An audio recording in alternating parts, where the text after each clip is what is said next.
તમારું નામ શું? મારું નામ મગનભાઈ નારાયણભાઈ તંદેલ, રહેવાનું ચોકી ટેકરા. આજનો જે કાર્યક્રમ છે અહીંયા કથાનો એ કેવી રીતના આયોજન છે અને 7 દિવસમાં શું શું કાર્યક્રમ છે? સૌથી પહેલાં તો એક સરસ મજાની આપણે જે બોલાવીએ, કારણ કે આ કંઈક આધ્યાત્મિક કાર્ય થવા જઈ રહ્યું છે. બોલે રામચંદ્ર ભગવાન કી જય, ભાગવત ભગવાન કી જય.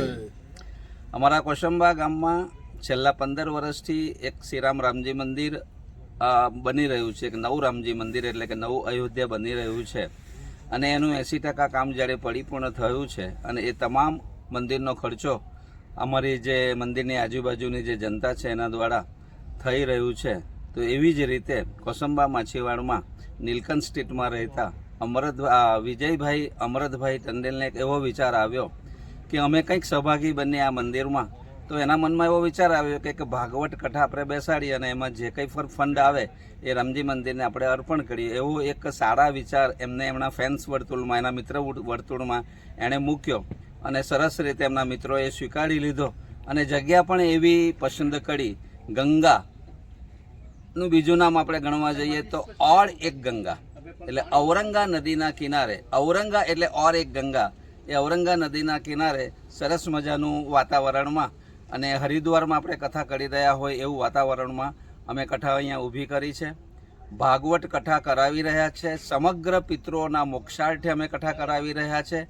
ગામમાં ગુજરી ગયેલા જે કંઈ પણ ફેમિલીના સ્વજનો છે એમના ફોટા સેશન અહીં મૂકવામાં આવશે અને એમને જે કંઈ પણ તકલીફ હશે એ કથા માધ્યમ દ્વારા, કદાચ આપણે એવું કહીએ છીએ કે કથા કરાવે તો મોક્ષ મળે, એવા હેતુથી અમે કથા કરાવી રહ્યા છે. જે કંઈ પણ ફંડ આવશે એ રામજી મંદિરને અર્પણ કરવામાં આવશે. પણ સૌથી વિશિષ્ટ વાત છે કે વર્ષો વીતી ગયા અહીંયા, પણ અત્યાર સુધીમાં ઘણી બધી કથાઓ થઈ હશે, પણ સૌથી પહેલાં જો કોઈ કથા થઈ રહી છે તો આવા એક રમણીય વાતાવરણમાં જે ઔરંગા નદી સતત વહી રહી છે અને ઔરંગાને વાંકી નદી મળે છે, બંનેનો સંગમ થાય છે અને આગળ થોડે દૂર આગળ, એટલે કે 1 કિલોમીટર પણ નહીં કહેવાય, 500 મીટર પર જઈ ઔરંગા અરબી સમુદ્રને મળે છે અને એ જ અરબી સમુદ્રના કિનારે એક વેખરિયા હનુમાનજીનું મંદિર આવેલું છે. કે એવા અવસર ઉપર, એવી જગ્યા ઉપર એક સુંદર રમણીય વાતાવરણમાં ભાગવત કથા થવા જઈ રહી છે. ત્યારે ગામનો હોંસલો પણ બુલંદ છે.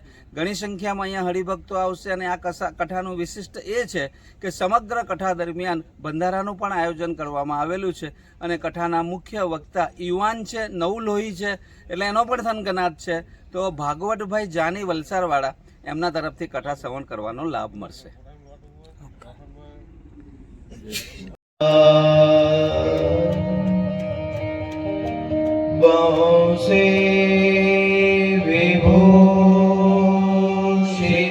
વિભૂષિતકરાં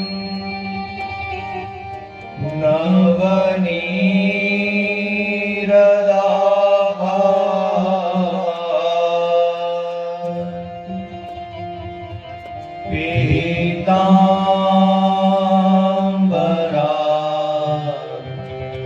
અરુણમે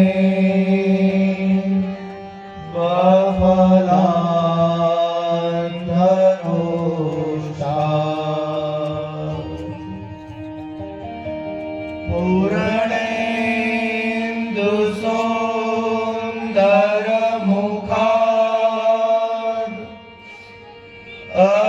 અરવિંદ નેત્રા